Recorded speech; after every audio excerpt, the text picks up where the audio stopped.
All right, joining us now is Republican Congressman from Indiana, Marlin Stutzman. Sir, thank you so much for coming on the show today. Really appreciate it. DHS Secretary Kristi Noem addressed the shooting in a briefing over the weekend, and she said that Alex Preddy was armed. Listen.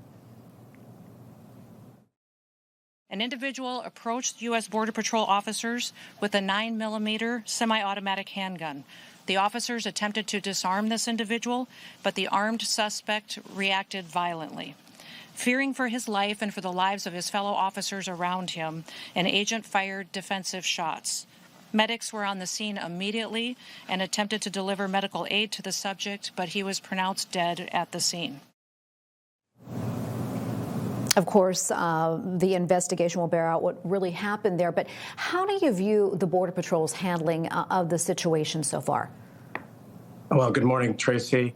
I've been in the situation where I've been pulled over by police, and there's been questioning to the point that they ask, hey, would you step out of the vehicle? What you do is you cooperate with the police officers. Even I exercise my Second Amendment rights. I do have several personal weapons for protection.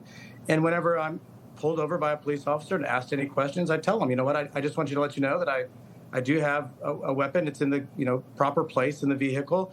And just be transparent with law enforcement. And in this case, I think we're seeing a very different story. And obviously, he was down there to exercise his free speech, and then, of course, gets entangled. But that's where every person who is going to practice their First Amendment rights needs to understand that that's a very volatile situation, and that the law enforcement there understands it's a very sensitive situation. And so they're also on their guard as well for their safety and for the safety of those around them. And so I find it very unfortunate. But as I tell my boys, always just make sure you put your hands to where the police officers can see them.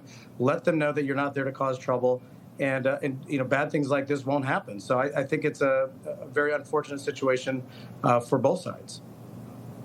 Yeah, a lot of people weighing in, including former President Barack Obama. He's saying that many of our core values as a nation are under assault. So let me ask you this. I mean, do you think this is shaping up to be really a defining issue when it comes to the midterms?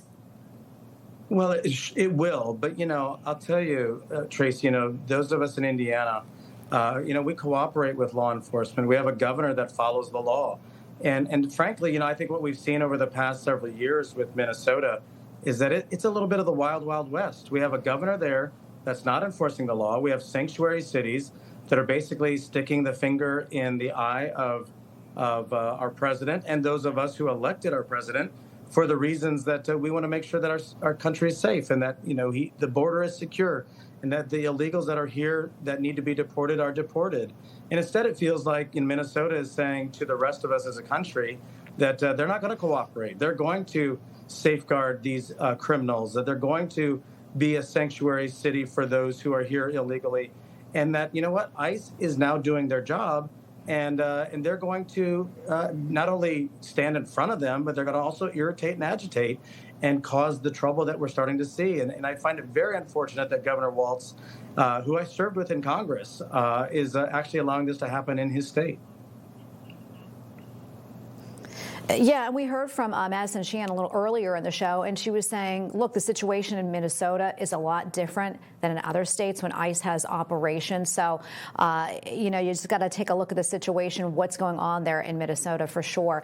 And also a lot talking about that, this is going to be, the Senate Democrats are going to plan to force a partial government shutdown really over all of this. So I want to get your take on that. Where do you see this going?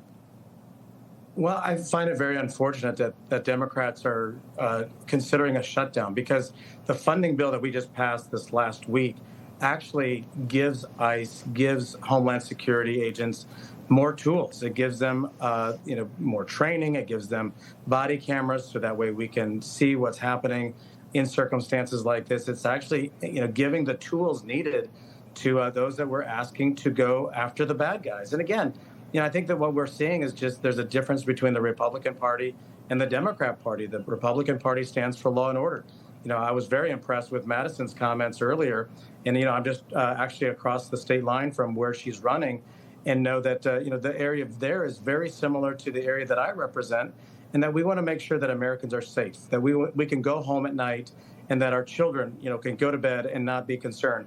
But I'll tell you that, the fact that Democrats over the past several years under the Biden administration left the border wide open, and we know for a fact that there are a lot of criminals that came into this country, and now we have the hard part of cleaning up and making sure that the country is safe. And Minnesota, of course, is just a hotbed for this.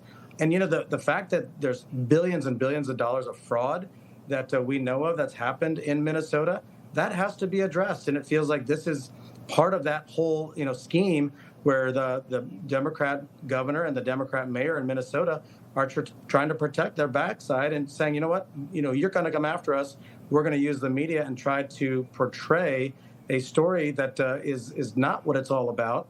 And that, we have to, as law enforcement and as a country, hold Minnesota accountable for all of this fraud.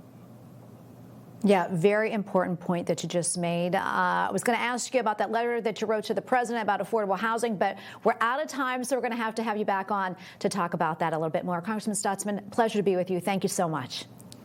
Thank you.